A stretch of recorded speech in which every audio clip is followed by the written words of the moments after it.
Hello, everyone. My name is Roman. I'm from Kaspersky SOC Consulting, and today I will present the webinar for results of our services and some interesting cases from experience within project, and maybe some insights and some conclusions we have made over the past, I guess, 2 years. I have conducted the similar webinar, I guess, 2 years ago. So if you have missed it, you also can find the Bright Talk record and compare what was the difference, for example, over the last 2 years. Okay, so let's start. Short introduction and some my background experience.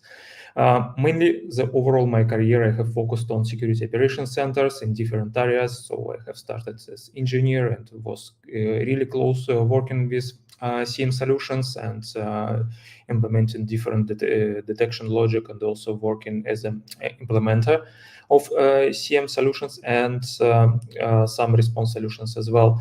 And later I have switched to more MSSP areas, like to build from scratch and start to provide chemical services in different companies in different countries. And now I'm head of SOC consulting services in Kaspersky. So maybe you know, maybe not, we're providing MDR services for customers around the globe, and for customers who don't want to buy services or want to build their corporate SOC. So my team is focusing on such customers that we can help them. But today we will also cover some mixed topics that including hybrid SOCs. That means that you can have a corporate SOC and you're outsourcing some functions outside, and also it can be combined with our MDR service as well. So some small introduction for services we're providing. By SOC consulting services, we're focusing on different target audience.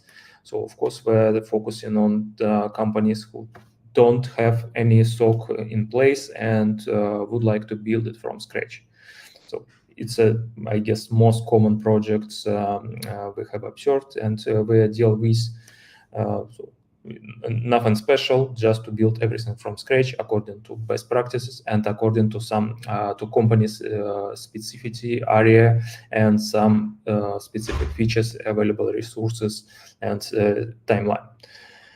The second type of customers, of course, is who already have some operated SOC and they would like to improve it, or maybe it defines the roadmap for next 3 or 5 years. Also pretty common customers for our services.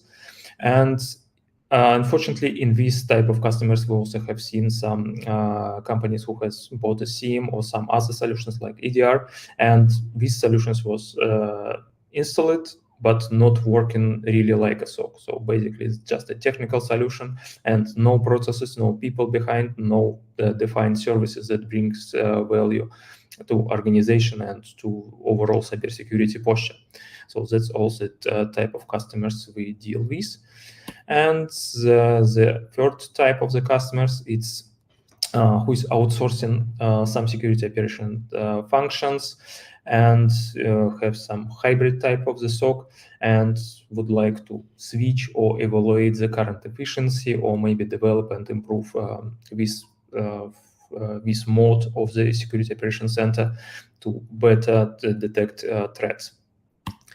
So in our portfolio, we have, of course, a lot of services focusing on security operation center itself, like build SOC from scratch, or perform SOC assessment, or perform SOC development and improvement for already operating SOCs.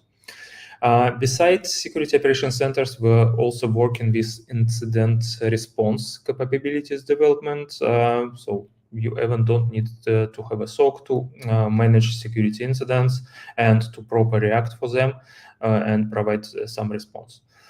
Another part of our services, it's focusing on some specific practices like cyber threat intelligence.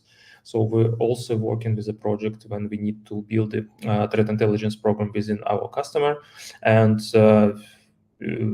that this practice will provide some insight and information about threats not only for security operations centers, but also for CISO, for example, or for risk team, that they can consider cybersecurity risks and overall threat landscape during their activities. Besides this program and processes establishment, we working with security operation test, security operations centers testing, and one of the such services is adversary attack emulation, when we are focusing on emulation of specific attack techniques and verification that your SOC, that your detection capabilities is able to detect it. As a obvious continuous for such services, we're providing some CM or SOC consulting, focusing on technical part, especially on detection engineering and every detection and available event source you have in place to evaluate your current gaps and some blind spots in overall detection capabilities. Besides this, we're also working with common cybersecurity consultancy like general practices, cybersecurity posture, and strategies establishment, also part of our activities during the projects. As well, we are working with hiring assistants. That doesn't mean that we're working as HR, but we're providing the full cycle of technical assessments of your candidates. We can prepare the necessary profile and requirement, and we can help customers to hire and find the proper SOC team from scratch. So here in hiring assistance, we are mainly focusing only on security operations centers and can take the full role of technical evaluator for all candidates. Besides the project activity, my team is also involved in detection engineering for Kaspersky products. For example, we're developing the detection engineering content for our CM solution. So yeah, as you can see, we are working on different levels. We're working on technical levels, and we're also working on some high levels like strategic and overall security operations center design. To continue with cases and some practices, I would like to highlight this slide. So we understand Security Operations Center is a combination of services that this Security Operations Center has to provide to bring the value to organization, to bring the value to CISO, to bring the value to overall cybersecurity posture of the corporate. So to deliver necessary services, of course, for Security Operations Center, most common the services like security monitoring, incident response, or log management, we need to build three main pillars. We need proper people with necessary roles, with necessary skill set, expertise, and else. We need to establish necessary processes and procedures. And here it really depends on qualification and expertise level of your team.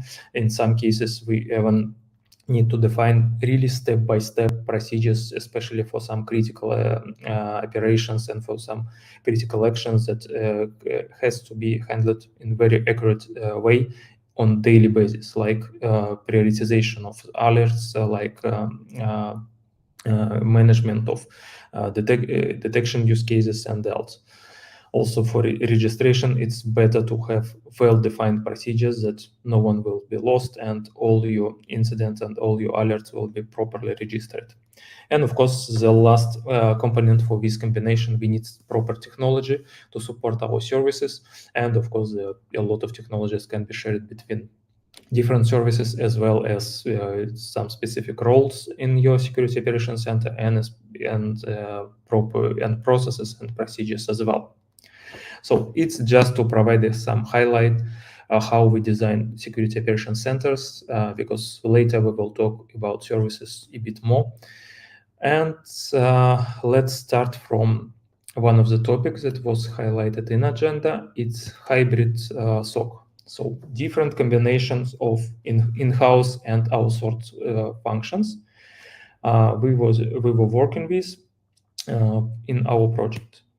So I can highlight, I guess, two main directions of this development, of this activity and of these types of hybrid SOC. The first one, when we're outsourcing subject matter experts. So we have some function, we have overall functions of security operations center in-house, but we don't want to spend time, efforts, and resources to hire really expertise people with narrow expertise, like digital forensics, like very qualified incident responder that we maybe will need only once in year if we are lucky enough and we are not often under attack.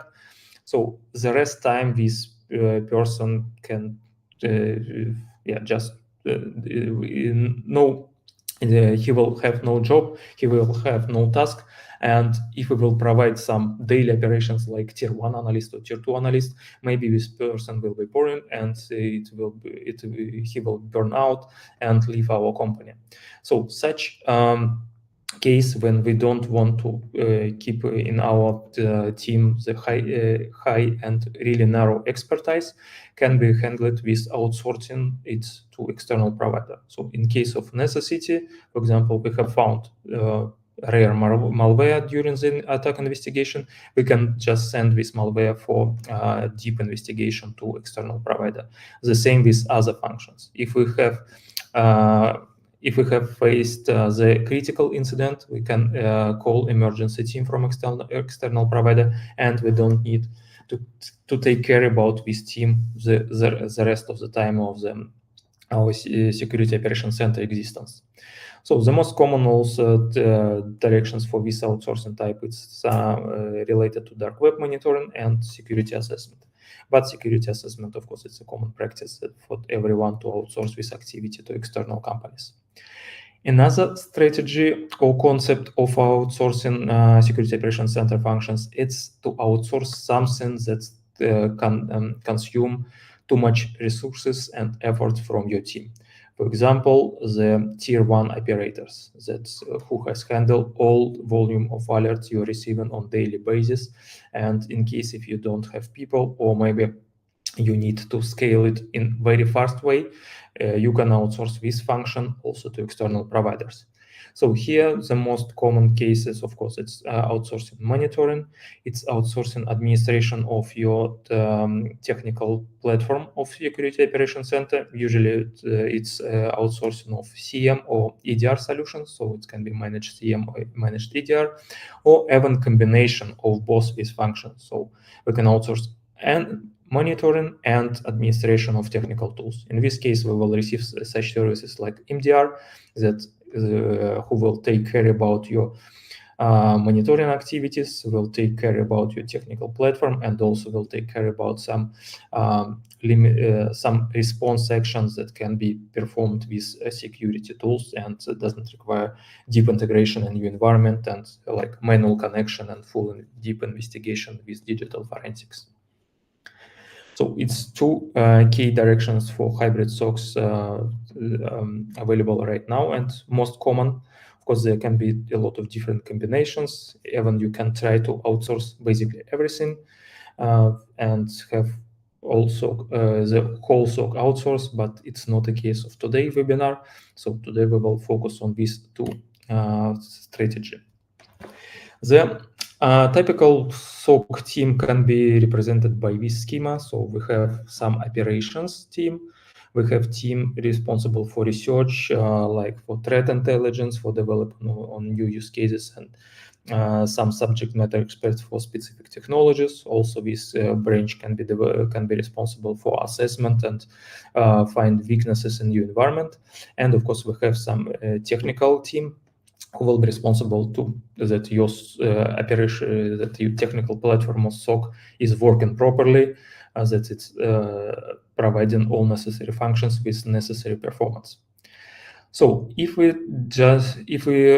go into concepts that we're outsourcing subject matter expert functions, our team can look this way: that we still have all monitoring functions in our in-house team, and we perform investigation and some basic response again in in-house team. But in case of crisis, in case of critical incident, we can call some external emergency team. They will come and provide necessary research and deep digital forensic in our environment. So from our Kaspersky portfolio, such a role can be represented by our incident retainer service. Just in case of critical incident, you call these guys and they will come to you on site or deploy or connect remotely with proper tools and perform all work to investigate and find the root cause of this incident.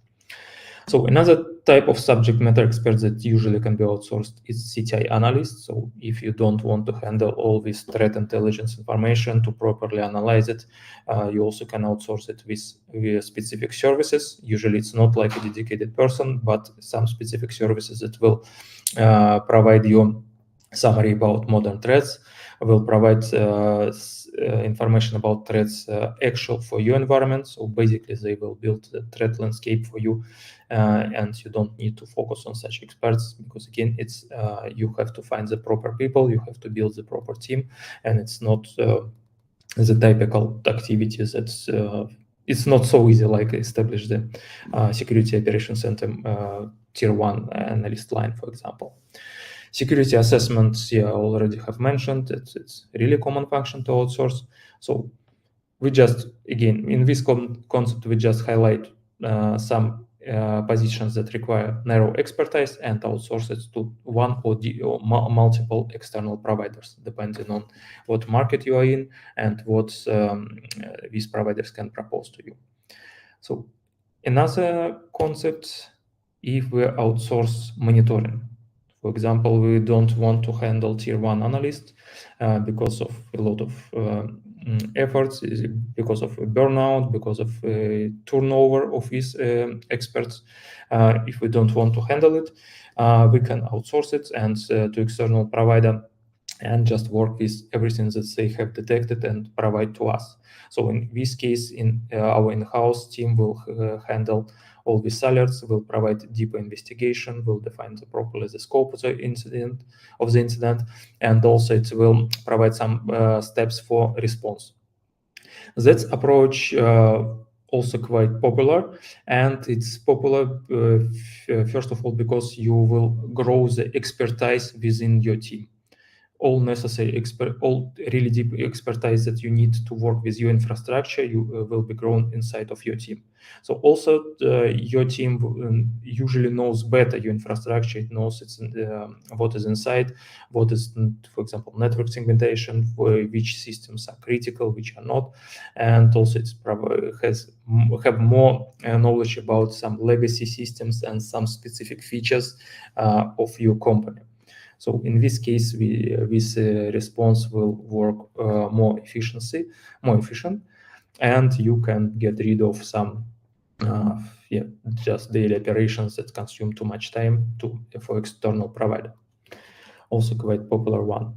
And also in this scenario, you can outsource not only monitoring, but you can outsource the overall CM, and also the SOC engineer or CM engineer will be provided by external provider to keep an eye on your CM solution and also set up all necessary logic and else.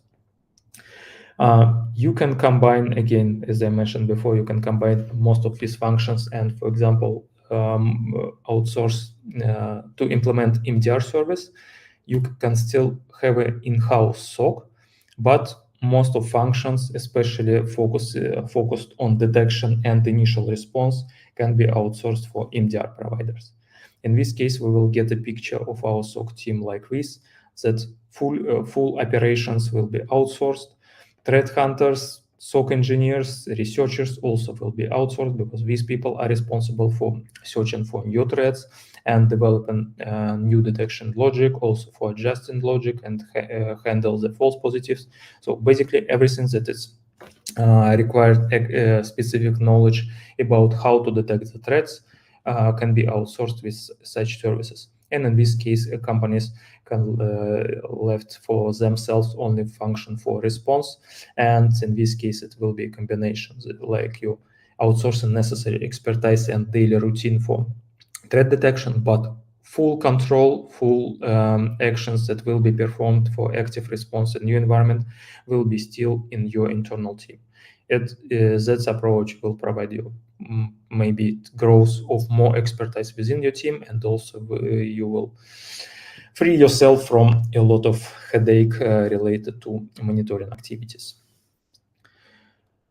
So, but not all MSSP provided good results. So we have multiple projects when MSSP were involved. It were projects like for SOC assessment or SOC development or even built-in incident response functions within organization, because it's pretty common situation that you have outsourced monitoring function, but you don't know what to do next. So you got an alert from MSSP and you have no scenarios, you have no procedures, or you have no process how to respond or how to handle these alerts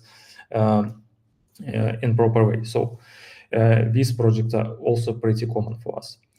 The main issue with any external provider, of course, it can be some lack of control and visibility, a lack of control from your side, that you don't really know what this external team is detecting, how do they work, what type of prioritization they're using, and lack of visibility from other side. So MSSP is not really involved in your infrastructure, and so they don't really understand what is critical for you, what is not, and also maybe even more important, they not really aware what is normal for your environment and what is not. So that's also provided a lot of issues for their operations, and that they have to work with it in some, let's say, blind way. So what we have observed in our cases. Regarding SLA, so if you are working with MSSP, you have some SLA in your contract, but it's not enough, unfortunately. We have seen a lot of cases that SLA is not really defined, or they defined in some formal way, and no one understands why exactly this SLA was applied for this contract. Usually it provided just by default by external provider, and it was not reviewed by security team, or this SLA was not considered within internal processes or else. Another common issue that SLA was not reported, I mean exact value of metrics that you're using for SLA. For example, if in SLA you have some mean time to respond, and no one is tracking what was real time over the overall contract time delivery. So also a common issue. In other cases, SLA was reported, but no one understood how this SLA how exactly this metric was calculated and what is behind this SLA. So here is just a common solution that when we design a security operations center, we design some efficiency management processes, and external providers, all external SLAs has to be embedded in these efficiency management processes, so that you have to keep an eye on these metrics, you have to understand these metrics, and you have to manage them in proper way, and also analyze the results to proper align the development of your SOC. Another issue related to external providers, of course, it's again lack of visibility. From our practice, we have seen that there were no understanding of infrastructure criticality of the system and actual threats. So basically, it was a default approach from external provider to any organization, because it's how this business is working. If you can build a unified solution, it's more efficient, so it's working better. But also from customer side, it was some reasons that customer have not provided necessary information about infrastructure, about critical accounts, about VIP users, about critical system, and else. So it's both ways problem or issue we have observed during in our project as well. So here, in both cases, if your customer provide context, provide information about critical system, provide information about your infrastructure, provide information about your network, that MSSP will have at least some understanding what is inside of your network. And for MSSP, of course, it's an advice that this information has to be used on a regular basis. It should be embedded in procedures, and especially in prioritization and analysis. So another interesting issue is detection engineering. That's in some cases, we have seen that external providers build some default list of content, and this content is applied for everyone. So usually it's not a huge issue, because To be honest, in MSSP, we are usually observing the higher quality of detection content than in in-house SOC. For in-house SOC, of course, the more specific content focusing on some specific business application and some business systems. But in general, for let's say the common threat detection, MSSP always provides better results. They have bigger collections. They can detect some advanced threats, and they have just bigger library with more wide coverage of known threats. But what issue we have seen also when the full CM is outsourced to MSSP, and if you, for example, it's some rare CM that MSSP is not really familiar, and content provided by in-house team. So this content provided as is and used by external provider. It's not really tuned. They not changing it, and in this case, of course, the overall quality is going really down. So here, just a general advice: if you're working with MSSP who is responsible for threat detection and for detection engineering, just be familiar with their process and provide again information about your critical systems and most important threat and attack vectors that applied for your organization, that you can be sure that necessary scenarios, most critical scenarios, are covered with their detection logic. So beside these issues, in hybrid SOC, we have to integrate our processes. So if we're outsourcing some function, we have to consider this in our overall process. So on this slide, we have really simple pipeline of any security operations center. We're starting with collection of telemetry. We're applying some detection logic. We apply this detection logic generates alerts for us, and we have to analyze these alerts some way by triage. During the triage, we got confirmed incident or we got false positive that has to be handled according to specific procedures. After confirmed incidents, we have to provide deep investigation. We have to properly define the full scope of incident. We have to provide response, including containment and eradication, and of course, restoration. So now let's imagine that we are outsourcing detection function and monitoring. So basically, the detect and triage steps will be on MSSP side. In this case, we will have a point of contact after triage, after we will receive confirmed incidents. To properly align it with our processes, we need to build proper communication. We need to receive all context from this incident. To receive the proper context, of course, we have to provide the context about our infrastructure to provider. Sometimes we need, not sometimes, in best case, you also need access to CM to provide some deep investigation, because if you will send a request every time to external team with request, please provide me this information and this, it will be too much consuming. So it's a good idea to also have an access to the log collection or log management system to provide your own investigation.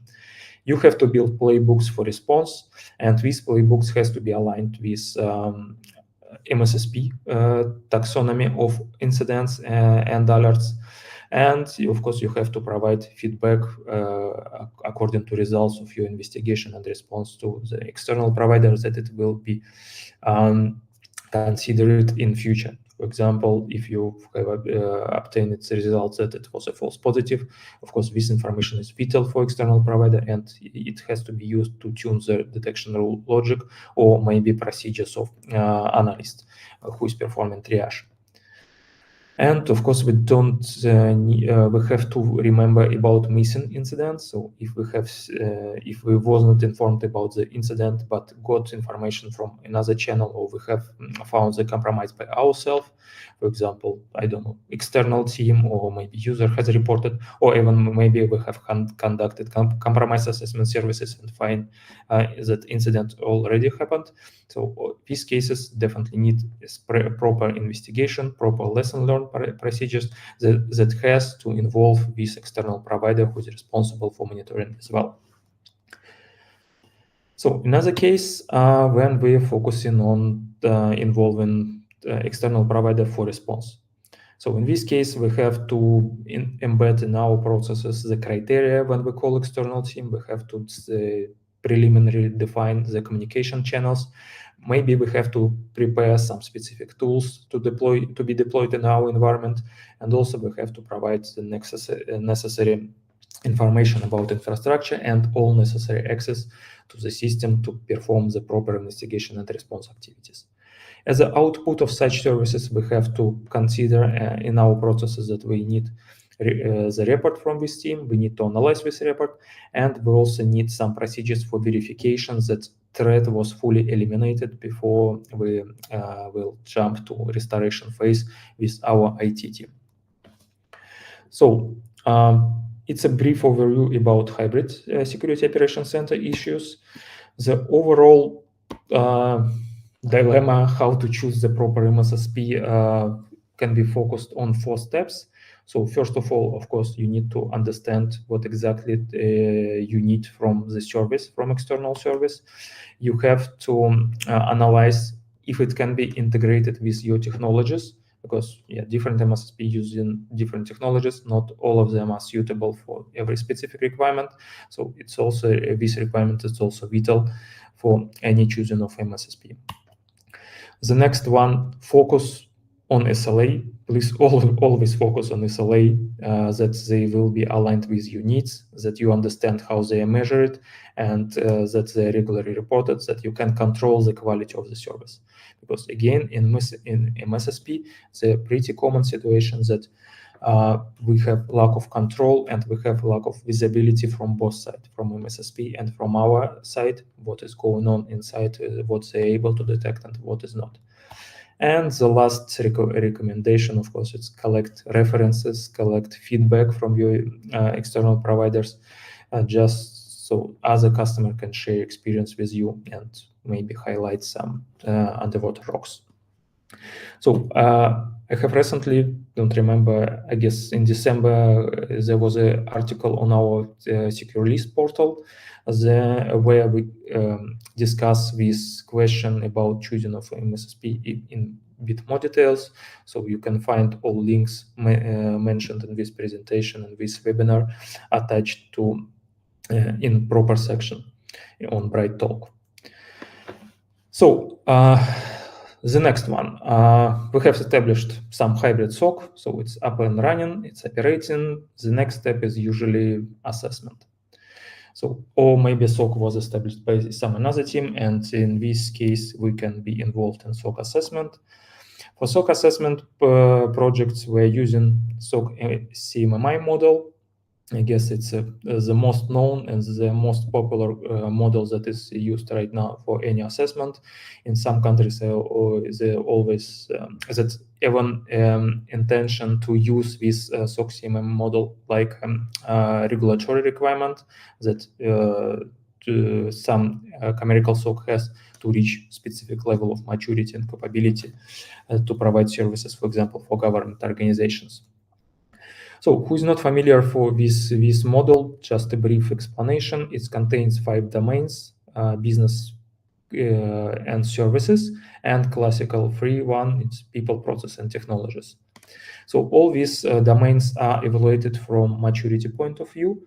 By maturity, we understand that this domain is fully defined and well documented. That you mean you totally understand the function of the SOC, all processes are documented, you understand the input, output of the process, the interaction between each other. So basically, it's how well organized your SOC. But only maturity is not enough for efficient SOC. Besides the well organization, we need the capability. Capability, it's an ability of SOC to deliver its function.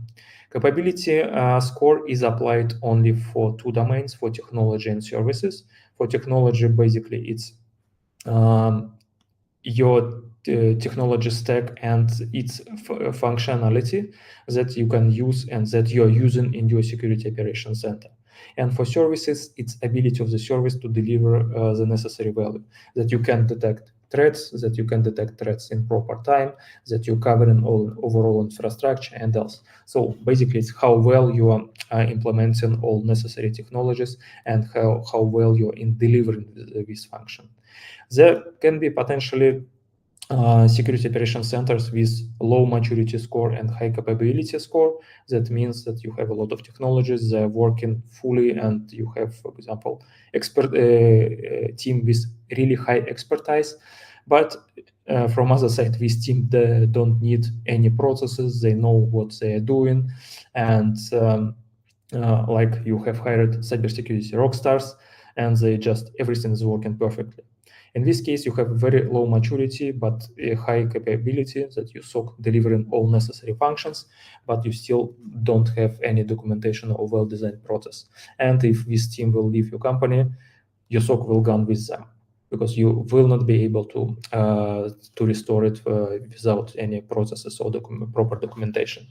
The opposite situation is that you can have a SOC with high maturity score but low capability. So this unfortunately can be observed in a lot of MSSP that they have very good structured processes, that they have a lot of procedures, they have a good scalability, that everything can be scalable, the sizing can be increased, but the overall capability is on low levels, that not advanced techniques are used for detection, context is not used, or threat intelligence or the threat landscape information is not used for threat detection. So that means that everything is very well documented, very well designed, but it's not really delivered the function. It's really not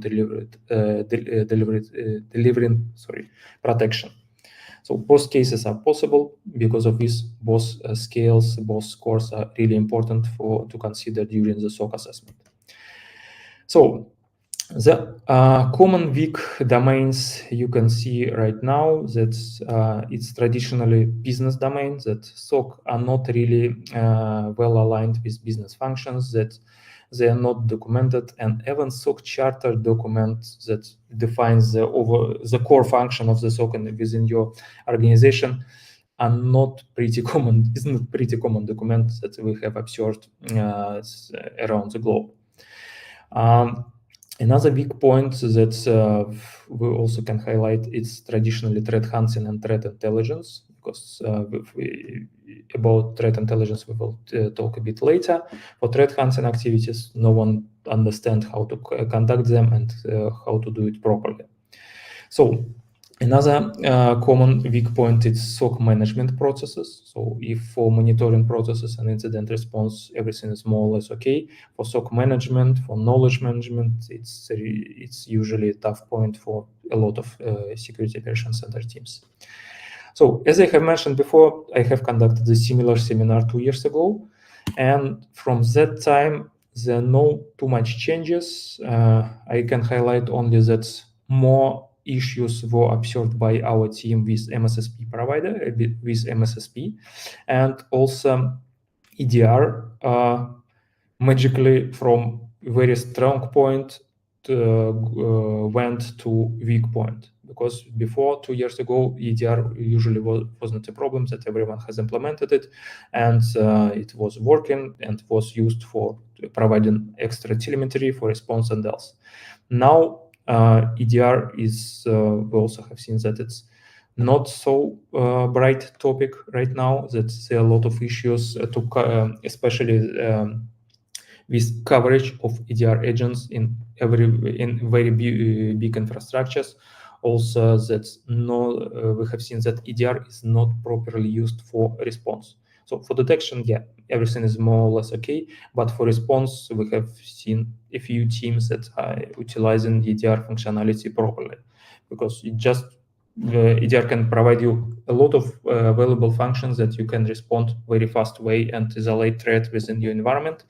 But for some reason, and it's not technical reason, usually it's some organizational issues, that you're not allowed to block some systems. So you have to think about it, I guess, in business domain, when you provide some authority function for your SOC, that you have to speak with your IT department and to get more functions for active response for SOC team, because SOC team is responding faster and it's vital in any emergency threat. So the general weak points of any security operations center in our project is, of course, documentation. It's pretty common, and business domain, again, the place of the SOC within organization, the alignment with business function, the understanding of stakeholders in value of the SOC. It's also a very weak point that we're observing basically in every assessment project. Besides the common issues with security operation centers, there are some issues associated with model itself, that in some point it's too abstract and in some point it's too excessive. So that's it's too wide, especially if we're talking about capabilities. Just open the security analytics domain and you will find a lot of requirements in these models that are not really needed by every SOC. That's like machine learning, like detection of silent events and else. So not all this functionality need for every SOC, but it can be adjusted with this model of weights. Then you can just lower the overall score influence by some specific domains. Usually we're doing it in coordination with customer team, with explanation why this is not important and why this is important. And of course, from my personal point of view, this SOC CMMI model is not really going deep to technical assessment about all your available event sources, about detection logic, and about response that can be provided within your infrastructure with IT infrastructure tools and with security tools as well. So that's about assessment. Another practice is cyber threat intelligence, and what we're usually observing in cyber threat intelligence is managing indicator of compromise. It's analyzing reports from different sources, from open sources and also from payment subscription, and also analyzing alerts and incidents that already happened to use this indicator for further detection. So the last topic also is a good sign of mature SOC, but what is usually missing, any threat models, threat landscape, external perimeter is also, I guess, 50-50, and deception is not used at all in cyber threat intelligence. Another activities we have observed that are in place by a lot of SOC, it's vulnerability tracking, especially new vulnerability, and proper evaluation of the applicability of used vulnerability for your environment. Subscription for dark web monitoring, especially focusing on credential and data leakage of your organization. For financial organization, of course, credit card leakage as well is monitored by a lot of teams, and brand protection is quite popular service that is also used by a lot of security operations center and embedded in their daily activities. So here you also can see how it can be extended with our product line. So basically, if you are building the threat intelligence in our projects, we're starting with some high-level input like directions. We define the strategy, we define the overall requirements for threat intelligence. We set up the proper sources and information. So it can be indicators, it can be reports, it can be some external services. Here on this slide, I have provided only Kaspersky product line, but it's also not the full coverage of our services. The next step after collection, we're providing processes for processing of this information, what should be done automatically, what should be done manually by analysts. The next step, of course, analysis. Here, most of actions can be done. Also here we can analyze, we should analyze malware, we should analyze APTs, we should analyze new TTPs, and much more. The next step, dissemination, that we have to provide information we have processed in some way to our stakeholders. Usually it can be done with reports or briefs. By reports, we understanding some regular activities that can be consumed by, for example, by CISO for proper risk assessment, and for briefs, it's for some emergency threats that we have observed that CTI analyst has observed during the daily operations. And of course, some maybe not some, the bigger part of threat intelligence also should be consumed automatically by a lot of different tools for detection and prevention as well. So also would like to provide some examples of CTI teams. One type of the CTI team is from a really mature customer who has dedicated threat intelligence practice with dedicated CTI analyst, dedicated engineer for CTI platform. So basically, it's like a mini SOC within organizations that is working in parallel with Security Operations Center, but working with threat intelligence information. So they have own threat hunters, they have their own researcher for threat intelligence, they have CTI analysts. So it's a quite big team, but you can understand that it's a high level of maturity. And they basically can handle every function by themselves. So in this case, it's not really needed to outsource too much functions from CTI. But again, resource intensive and a lot of efforts, especially to establish and build and run this program over the long period of the time. From other side, it's also possible to build a CTI team only with one person, but in this case, the limitation, of course, that we have to rely on a lot of external services. That basically every threat intelligence information has to be provided from external providers. The more, the better, of course, and everything should be handled by one CTI analyst to proper routing to necessary stakeholders and proper prioritization of collected information according to company infrastructures and threat model. So again, the popular chemical services in this case that is usually utilized by companies, it's indicators, it's reports, brand protection, dark web monitoring, and vulnerability announcement.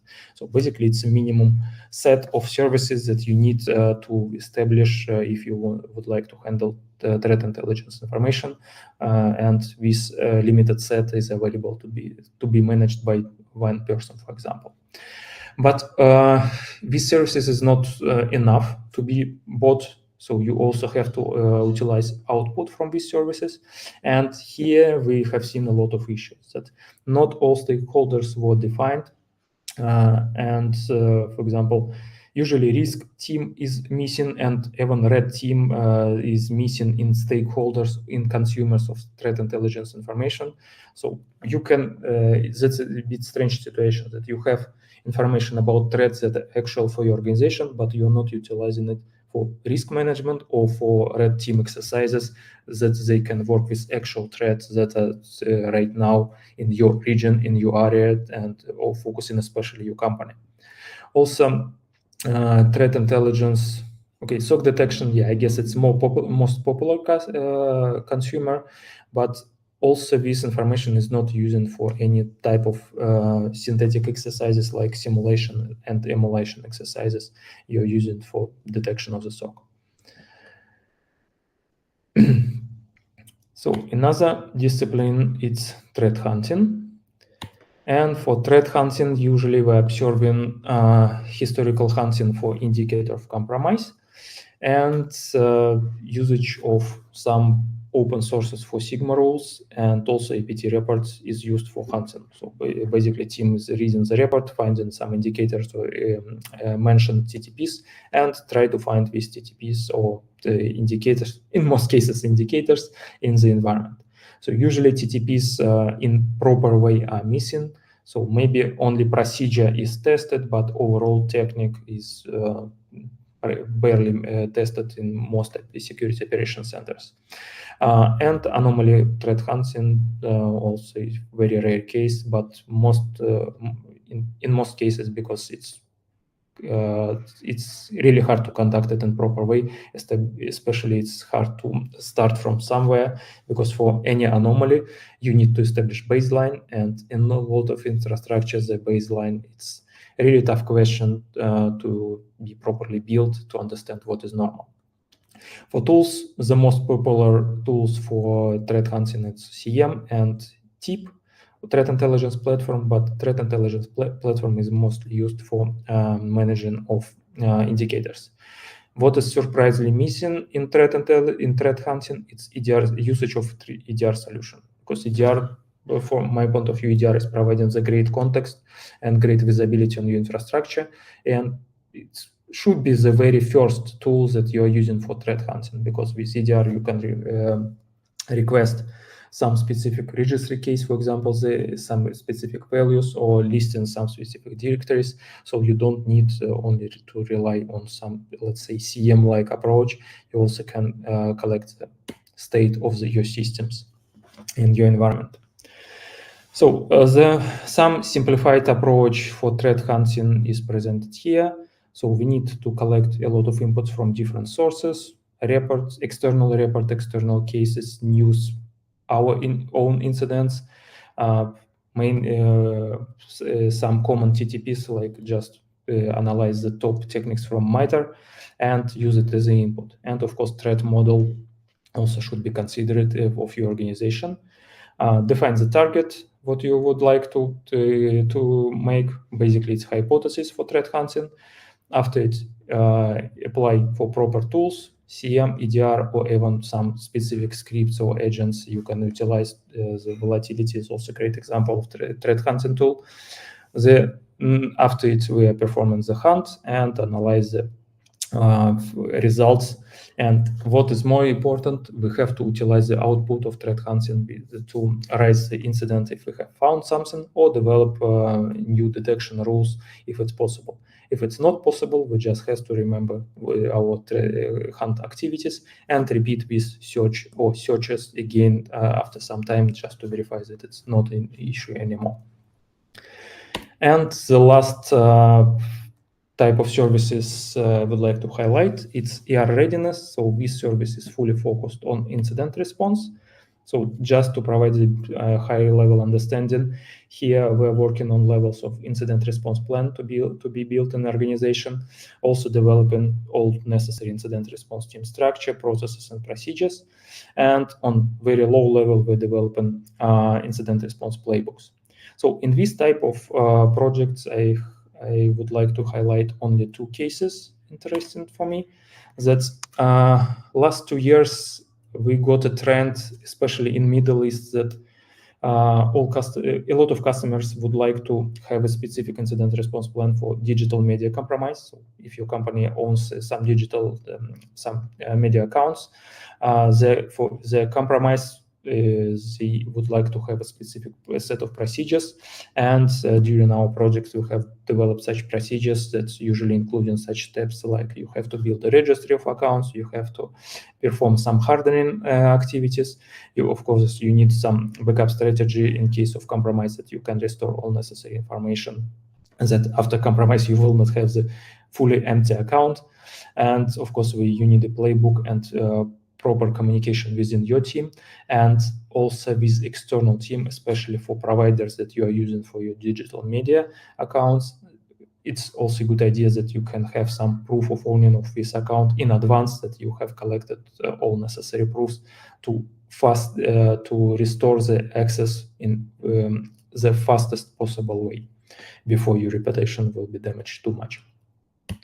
And another example that's also interesting in ER projects, it's a combination of that for one incident type, we have developed multiple playbooks. Usually it's the opposite situation, that for multiple incident types, we have more or less unified playbooks that can be used by SOC. In this case, the situation was opposite, because the organization has really complex structure, a lot of branches, a lot of different teams, and the organization itself was really big. And in different areas of this organization, of infrastructure, we had a set of different solutions. All of this has led us to necessity of having multiple playbooks for proper routing. For example, if it's if incident happened in the west part of organization, we have to apply the one playbook. In case if what's happened in east part of organization, the playbook will be totally different. Different team, different technologies, different available steps to perform the response in this case. So basically, it's like one type of incident, one type of playbooks, but fully different set of necessary of next steps, different technologies and different teams in place. So that's lead us to this really strange concept that for one type of incident we had multiple playbooks. So I have consumed 5 minutes extra from Q&A session, but now that's it from my side. Let me check if we have questions.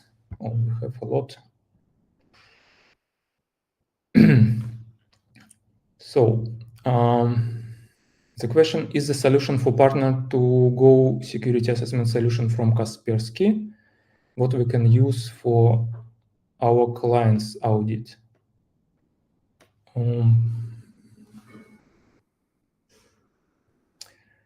I'm not sure that I got this question right, but yeah, if you're going to work with external partner, with a provider, it's a good idea, of course, to conduct security assessment test for this partner, but it can be costly. Not every external provider can agree with it.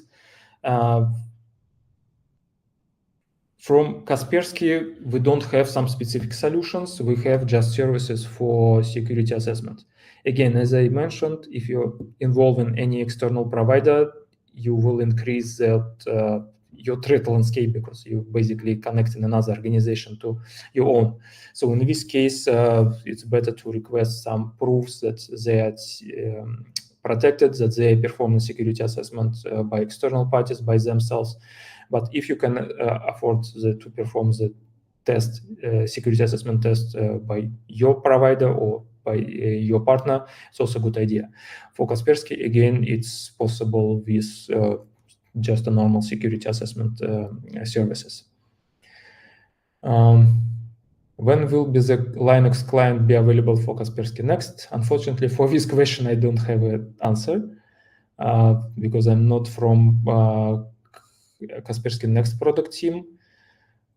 But yeah, we will pass these questions to proper team.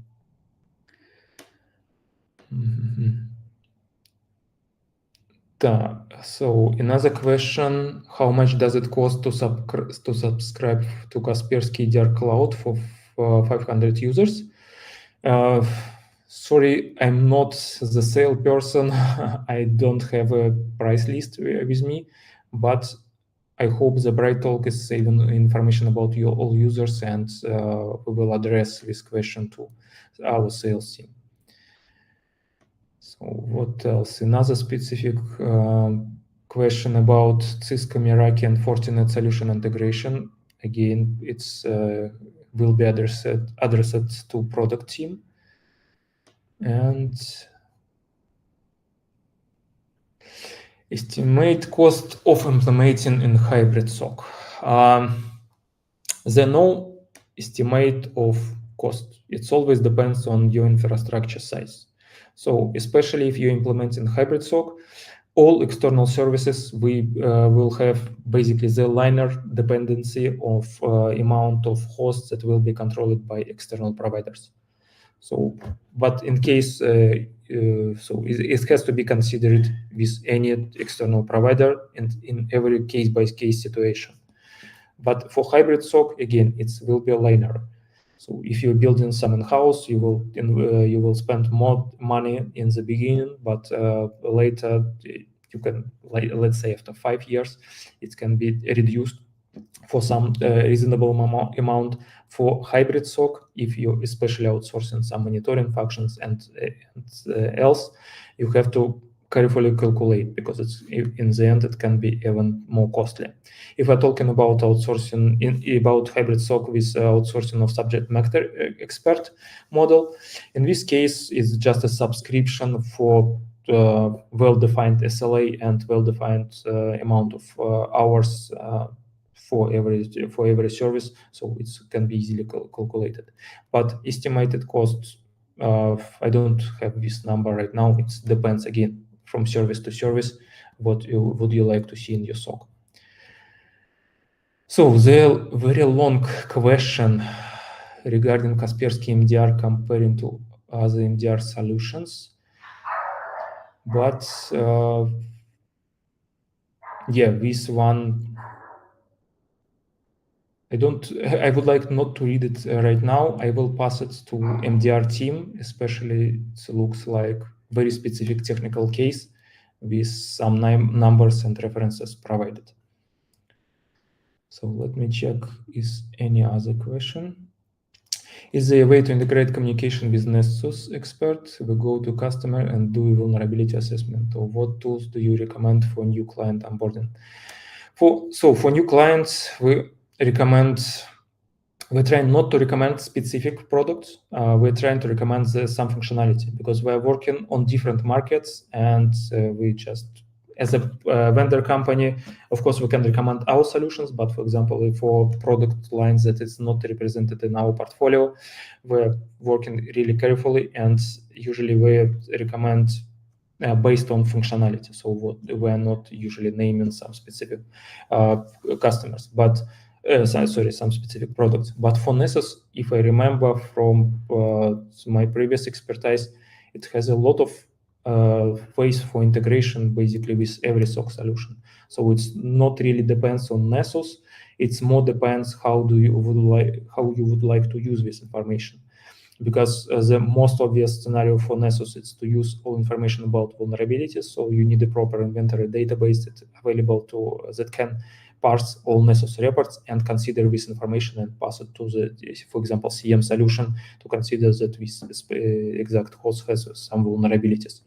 And the second part for Nessus, of course, is using it for inventory to check all your services in your environment, and also that this information will be provided by will be considered in CM and in context of your SOC platform. But again, it's more related to functionality of your SIEM solution and, for example, SOAR solution or whatever you are using for organizing workflow and working with incidents. For Nessus, again, I don't remember any issues providing machine-readable reports. The question will be on another side. So let me check if there are any other questions.